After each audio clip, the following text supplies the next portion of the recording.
बिस्मिल्लाहिर्रहमानिर्रहीम। अहम तरीन खबरों और तजज़िये के साथ मैं तवक्कुल हुसैन और आप देख रहे हैं मेरा यूट्यूब चैनल।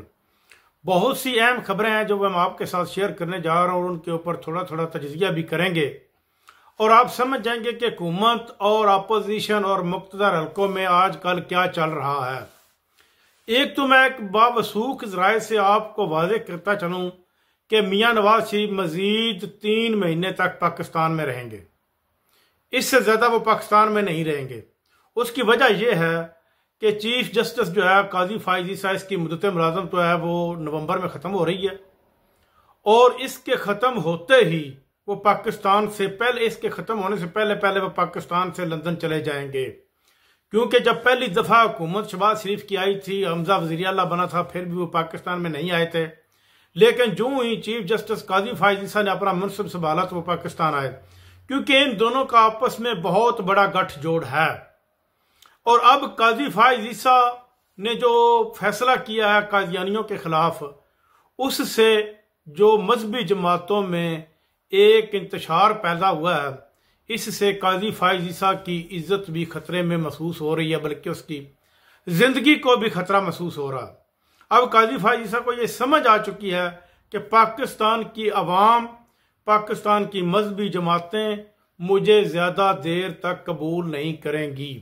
ये जो हुकूमत का अपना शोशा था कि हम इसको मज़ीद 3 साल के लिए एक्सटेंशन देंगे, वो तो अब ख़त्म हो चुका, क्योंकि पीटीआई को अपनी मखसूस नशिस्तें मिल चुकी हैं। उनका बाकायदा तौर पर इलेक्शन कमीशन ने उनके MNA MPs को तस्लीम भी कर लिया और उनको वेबसाइट के ऊपर लॉन्च भी कर दिया है। और जो उनके हैं अभी तक कौमी असम्बली के जो 39 MNA उनको लॉन्च किया है, बाकी 41 जो MNA हैं उनको भी लॉन्च करना बाकी है और इससे मज़ीद 20 सीटें जो मखसूस मिल जाएंगी। तो इस तरह कौमी असम्बली की सबसे लार्जेस्ट पार्टी जो है वो PTI बन जाएगी। लेकिन वो 2/3 अक्सरियत के साथ कानून बनाने वाली पार्टियां अब ख़त्म हो जाएंगी। अब आ जाते हैं इमरान खान की तरफ। इमरान खान को बहुत जल्द इनको छोड़ना पड़ेगा। अगर ज़्यादा से ज़्यादा भी लेट कर लें तो मैं ये आपको अंदर की खबर बता चलूँ कि इसको नवंबर से ज़्यादा आगे नहीं ले जा सकते। नवंबर तक अगर उसकी ज़िंदगी रही, जिंदा रहा, अल्लाह पाक ने उनको ज़िंदगी दी, तो वो ज़रूर अवाम में होंगे और फिर दोबारा इलेक्शन की तरफ बढ़ेगा मुल्क, या इसी असम्बली से वो दोबारा वज़ीर आज़म नॉमिनेट हो सकते हैं। क्योंकि अब इमरान खान ने यह तय कर लिया कि अपोजिशन में बैठी जितनी भी जमातें हैं उनके साथ मुज़ाकरात किए जाएं और मुज़ाकरात करने के बाद हुकूमत के खिलाफ एक मुकम्मल इत्तेहाद बनाया जाए, ताकि हुकूमत को पता चल सके कि अवाम और सियासी जमातें किस तरफ खड़ी हैं। पहले मुज़ाकरात उन्होंने JUIF के साथ शुरू कर दिए, जमीयत उलमा इस्लाम फजल और रहमान ग्रुप के साथ उन्होंने शुरू कर दिए हैं, क्योंकि वो भी एक बहुत बड़ी जमात है और उसने भी इस जो 47(5) वाले फॉर्म वाले मेंबर बने हैं इसके खिलाफ ऐलान किया है, उसको मानने से इनकार कर दिया, क्योंकि ये सरासर एक जेली हुकूमत है। ये इस कदर जेली हुकूमत बन चुकी है कि इसके ये लोग MP और MNA नून लीग पीपल्स पार्टी वाले किसी के शादी और फौतगी के ऊपर भी नहीं जाते, वहां पर भी इनको जेली हुकूमत का ताना दिया जाता है, असम्बली में जेली हुकूमत का ताना दिया जाता है, और मुल्क से बाहर अगर किसी भी मुल्क में जाते हैं तो वहां पर भी इनको यही कहा जाता है कि आप जेली हुकूमत है। वज़ीर आज़म, जो हमारे वज़ीर आज़म और गए थे चाइना में, तो वहां पर चाइना ने भी इनको एक ही हाल बताया था। चाइना के सदर ने पाकिस्तान के वज़ीर आज़म को एक ही हाल बताया था, वो हाल ये था, उन्होंने कहा कि आप सबसे पहले अपने मुल्क में सियासी स्टेबिलिटी लेकर आएं और उसके बाद आपके मुल्क के जो तरक्की की राह पर चल सकता है। जब तक आपके मुल्क में सियासी स्टेबिलिटी नहीं होगी, आपका मुल्क किसी सूरत भी तरक्की की राह पर नहीं चल सकता और किसी मुल्क ने भी आपके ऊपर इतमाद नहीं करना।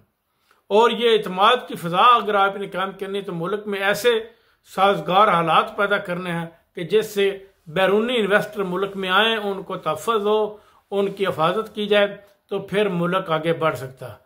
आप बिजली के बिलों को लेकर बैठ जाएं। जमात इस्लामी ने जो धरना दिया है इस्लामाबाद में, वो एक बहुत बड़ा धरना है और इसके खतर खान ताज बरामद होंगे।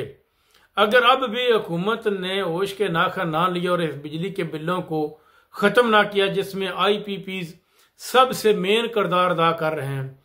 IPPs को ख़त्म करना ही अवाम के और मुल्क के लिए बेहतर होगा। जब तक इनके साथ मुआहदा ख़त्म नहीं होगा, बिजली के बिलों में अवाम को रिलीफ किसी सूरत भी नहीं मिल सकता। जब IPPs के साथ मुआहदा ख़त्म हो जाएगा तो बिजली के बिलों में अवाम को फिर ऑटोमेटिक जो रिलीफ मिलना शुरू हो जाएगा और अवाम अपने बिजनेस और कारोबार की तरफ चल पड़ेंगे। अब तो मैं वापडा वालों ने उधर से बिजली के बिल ज़्यादा हुए और साथ ही साथ उन्होंने ऐसी अनहोनी मचा दी है कि वो खुद ब खुद छोटी फैक्ट्री वालों को बहुत बड़ा बिल भेज देते हैं, किसी को 60 लाख, किसी को 65 लाख। तो फिर जब वो बिल लाकर वापडा के दफ्तर जाता है तो उसको कहते हैं कि 5 लाख रुपया हमें रिश्वत दो और हम आपका बिल 1 लाख रुपया कर देते हैं। यानी कि पूछने वाला नहीं है।